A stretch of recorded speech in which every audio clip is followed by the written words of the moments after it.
निर्धार नवपर्वाचा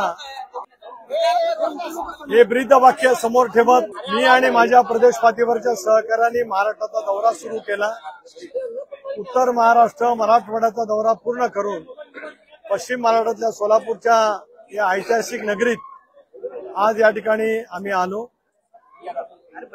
आगामी येणाऱ्या स्थानिक स्वराज्य संस्थांच्या निवडणुका असतील, पक्षाचं संघटन, पक्षाची नोंदणी, पक्षाचा विस्तार करण्यासाठी वेगवेगळ्या स्तरावरची नियुक्ती, या सर्वांचा आढावा घेणं आणि स्थानिक स्वराज्य संस्थांच्या निवडणुकीमध्ये पूर्ण क्षमतेने कार्यकर्त्यांच्या पाठीमागे उभे राहावं असा संदेश देणं, असा माझ्या दौऱ्याच्या पाठीमागचा हेतू होता।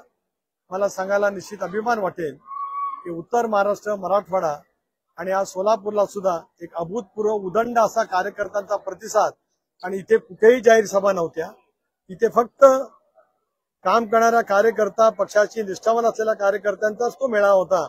असं एक अभूतपूर्व असा एक प्रतिसाद या मेळाव्याच्या निमित्ताने या ठिकाणी मिळाला। मी माझ्या सोलापूरच्या सुद्धा सर्वच आयोजकांचे मनापासून आभार मानतो। माझ्या दौऱ्या पाठीमागचा हेतू आपल्याला विशद केला। आपल्याला थोडक्यात काय संवाद करायचा असेल तर करावा अशी विनंती करतो। उच्च न्यायालयामध्ये चांगले निष्णात वकिलांनी युक्तिवाद केला असेलच, परंतु आता दौऱ्यावरती असल्यामुळे मला याची सखोलपणाने माहिती नाही। राज्याचे संवेदनशील मुख्यमंत्री, गृहमंत्री देवेंद्रजी, अजितदादा, एकनाथराव आणि सर्व सरकार या संबंध त्या घडलेल्या घटनेच्या बाबतीमध्ये अतिशय गंभीर आहे। मला असं वाटतं, कारण मी आता बोललो तर आपण म्हणाल की मी सरकारच्या वतीने बोलतो की काय, मी सरकारचा प्रतिनिधी नाही, पण सरकारच्या घटक पक्षाचा एक प्रमुख आहे। राज्य सरकारने या निर्णयाला सर्वोच्च न्यायालयामध्ये आव्हान दिलं पाहिजे अशी राष्ट्रवादी काँग्रेस पक्षाची भूमिका।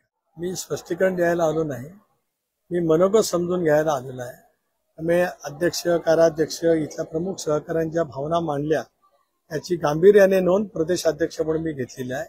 या संदर्भामध्ये राष्ट्रीय अध्यक्ष तथा राज्याचे लोकप्रिय मुख्यमंत्री यांच्याजवळ सुद्धा मी चर्चा करेन आणि या सर्वांना बोलून दादांच्या समेत चर्चा करून नेमकं काय पद्धतीने संघटनात्मक बांधणी करायची याचा निर्णय संघटनेच्या राज्य पातळीवरती केला जाईल। सूरज चव्हाणांना राजीनामा देण्याचं सूचित करण्यात आलं।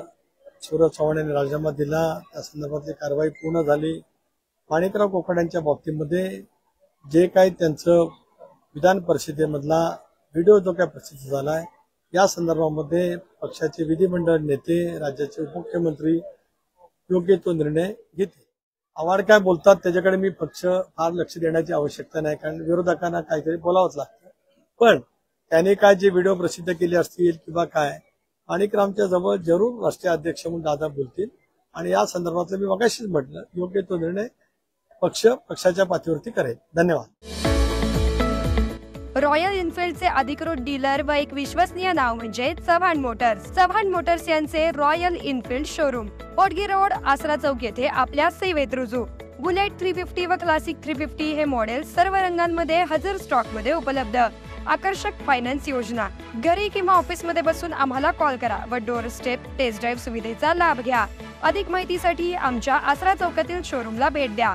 संपर्क 7720 06 90 74।